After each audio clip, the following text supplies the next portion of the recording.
Twelfth में कुछ नहीं पढ़े हैं और आपको डर लग रहा है कि हम एग्जाम में क्या लिखेंगे क्या नहीं लिखेंगे, तो आइए हम आपको आज के इस वीडियो में मात्र 25 प्रश्न देंगे लघु उत्तरीय और दीर्घ उत्तरीय का। और उन 25 प्रश्नों को अगर आप लगा लीजिएगा तो उन्हीं प्रश्नों में से हम आपको गारंटी देते हैं कि भाई आप अच्छा स्कोर कर सकते हैं और फर्स्ट डिवीजन का तो हम गारंटी लेते हैं अगर उस क्वेश्चन को आप पूरा लगा लेते हैं, पूरा बना लेते हैं। तो मात्र 25 क्वेश्चन देंगे इस सेशन में। एक और सेशन देंगे हम आपको, उसमें भी 25 क्वेश्चन देंगे। 50 क्वेश्चन अगर आप लगा लेते हैं तो हम आपको बोलते हैं कि आप 75 प्लस नंबर ला सकते हैं। तो आप लोग ध्यान से सुनिएगा। पहला प्रश्न जो है वो है आपका गॉस का प्रमेय। ठीक है, गॉस का प्रमेय। और वीडियो को इसकी बिल्कुल मत कीजिएगा क्योंकि हम आधा ही यहाँ पर लिखेंगे, चूंकि लिखने में समय लगता है। तो देखिए गॉस का प्रमेय, तो और इसकी सहायता से आवेशित पतले तार के कारण विद्युत क्षेत्र का क्या निकालना है, व्यंजक। ठीक है, इसको लिख लीजिएगा। दूसरा जो है आपका वो है हाइगेन्स का सिद्धांत। हाइगेन्स का सिद्धांत, देखिए इस हाइगेन्स के सिद्धांत और इसके आधार पर प्रकाश के परावर्तन और अपवर्तन के नियमों को क्या करना है, सिद्ध करना है। ठीक है, तीसरा है आपका भाई एन टाइप एवं पी टाइप। एन टाइप एवं पी टाइप। पी टाइप जो आपका सेमीकंडक्टर होता है, इन दोनों में आपको अंतर लिखना है। ठीक है, अगला चौथा नंबर है आपका साइक्लोट्रॉन। चौथा नंबर क्या है आपका, साइक्लोट्रॉन। ठीक है, साइक्लोट्रॉन और इसके बनावट का और सिद्धांत का और कार्य विधि का आपको वर्णन करना। ठीक है, अगला देखिएगा पांचवा जो है ये आपका नाभिकीय विखंडन। नाभिकीय विखंडन और संलयन। और संलयन, इनके बीच में आपको अंतर देना है। ठीक है, नाभिकीय विखंडन और संलयन के बीच में आपको क्या देना है, अंतर देना है। अगला देखिएगा यंग का द्विस्लिट प्रयोग। ठीक है, यंग का द्विस्लिट प्रयोग याद रखिएगा। यंग का बहुत ही एमआई प्रश्न है। यंग का द्विस्लिट प्रयोग और इसका प्रयोग और फ्रिंज के चौड़ाई का व्यंजक इसी से निकालना है, इसके प्रयोग से, यंग के प्रयोग से। ठीक है, अगर आप इस प्रश्न को छोड़ देते हैं तो एग्जामिनर भी जो है आपको नंबर देने में कोताही करेगा और एग्जामिनर भी नंबर छोड़ देगा। ठीक है, तो याद रखिएगा, एकदम इस प्रश्न को याद रखिएगा। अगला है आपका सातवां नंबर बीटा किरण। बीटा किरण, ठीक है, देखिए बीटा किरण के दोनों प्रकार को लिखें। बीटा किरण के दोनों प्रकार को लिखें। आठवां नंबर प्रश्न है आपका ट्रांसफार्मर का सिद्धांत। ट्रांसफार्मर का सिद्धांत और इसका जो है आपको बनावट और इसका कार्य विधि बताना। ठीक है, अगला नंबर क्वेश्चन है आपका 9वां परमाणु का बोर मॉडल। परमाणु का क्या लिखना है आपको, बोर मॉडल के बारे में चर्चा करना है।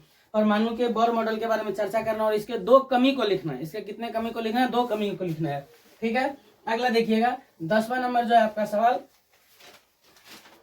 वो है आपका प्राथमिक और द्वितीयक इंद्रधनुष। प्राथमिक और द्वितीयक इंद्रधनुष। ठीक है, प्राथमिक और द्वितीयक इंद्रधनुष।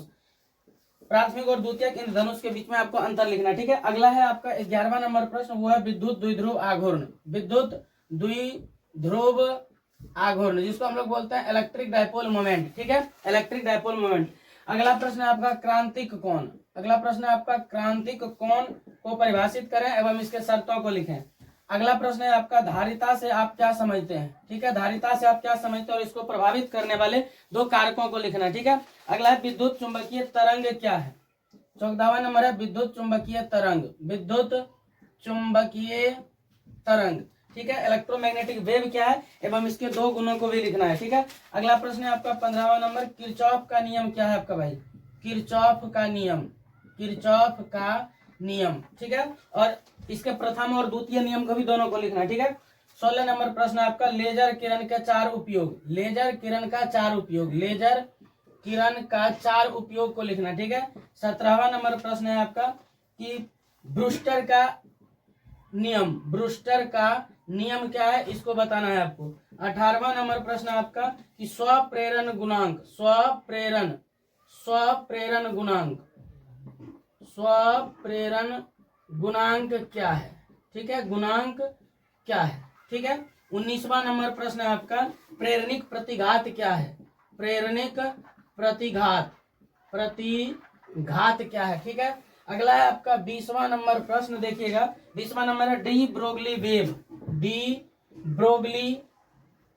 Broglie wave. ठीक है, चलिए हम इधर लिख दे रहे हैं डी ब्रोगली वेव, आप लोग इसको उतार लीजिएगा। ठीक है, 20वां नंबर तक हो गया। 5 प्रश्न और देंगे हम आपको, 25 प्रश्न इस सेशन में रहेगा। देखिए डी ब्रोगली वेव। ठीक है, आपका 21वां नंबर होगा आपका भंवर धारा। भंवर धारा जिसको हम लोग बोलते हैं ईडी करंट। ईडी करंट क्या है। ठीक है, एवं इसके गुणों को लिखें। अगला है आपका एनालॉग और डिजिटल सिग्नल। डिजिटल सिग्नल क्या है, ठीक है, डिजिटल सिग्नल क्या है और इसमें अंतर आपको ज्ञात करना है, ठीक है। अगला प्रश्न है आपका 22वां नंबर, ये है आपका लेंज का नियम। लेंज का नियम को लिखना है आपको, ठीक है। 23वां नंबर है आपका पृथ्वी के चुंबकीय तरंग। पृथ्वी के चुंबकीय तत्व से आप क्या समझते हैं, पृथ्वी के चुंबकीय तत्व से आप क्या समझते हैं। अगला है आपका 24वां नंबर कि जेनर डायोड। जेनर डायोड क्या है, जेनर डायोड क्या है एवं इसका उपयोग और वोल्टेज रेगुलेटर के रूप में इसका उपयोग कैसे होता है, ठीक है। और लास्ट जो है आपका कि कूलॉम के नियम से गॉस का नियम लिखें। कूलॉम के नियम से गॉस का नियम निकालना, ठीक है। देखिए तो अब इन 25 को आप लोग अगर लगा लेते हैं तो आपके अंदर एक ऊर्जा भर जाएगा और कॉन्फिडेंस भर जाएगा। तो आप इस 25 प्रश्न को जरूर बना लीजिएगा।